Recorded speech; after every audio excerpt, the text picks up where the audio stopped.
छत्रपती शिवाजी महाराजांचा सन्मान आणि महाराष्ट्राचा स्वाभिमान राखण्यासाठी माजी मंत्री प्राजक्त तनपुरे हे आपल्या निर्णयावर ठाम राहिले।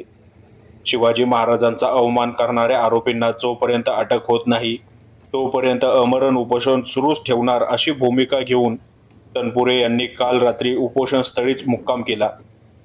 26 मार्च रोजी राहुरी शहरात छत्रपती शिवाजी महाराज यांच्या पुतळ्याची विटंबना करण्यात आली।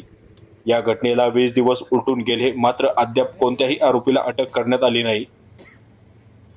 या घटनेच्या निषेधार्थ माजी मंत्री प्राजक्त तनपुरे यांनी काल 14 एप्रिल पासून शहरातील शनी चौक येथे आपल्या शेकडो कार्यकर्त्यांसह बेमुदत अमरण उपोषण सुरू केले।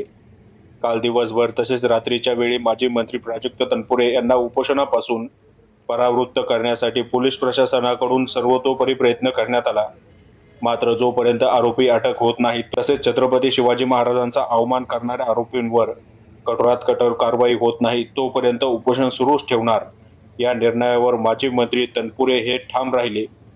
यावेळी त्यांच्याबरोबर माजी नगरसेवक प्रकाश भुजाडी, बाळासाहेब उंडे, गजानन सातबाई, नंदुभाऊ तनपुरे, ॲडव्होकेट राहुल शेट्टी, संतोष आगाव, ओमकार कासार, महेश उदावंत, सौरभ उंडे, गणेश कोहकडे, ज्ञानेश्वर जगधने, आतिक बागवान, गणेश आगाव, पप्पू कोल्हापुरे, पप्पू माळोदे, किरण गव्हाणे आदी कार्यकर्त्यांनी उपोषण स्थळीच मुक्काम केला।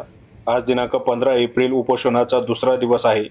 माजी मंत्री प्राजक्त तनपुरे पुढे काय भूमिका घेणार याकडे तालुक्यासह महाराष्ट्र राज्याचे लक्ष लागले आहे। विजन प्लस न्यूज साठी विनाश पटेकर, राहुरी।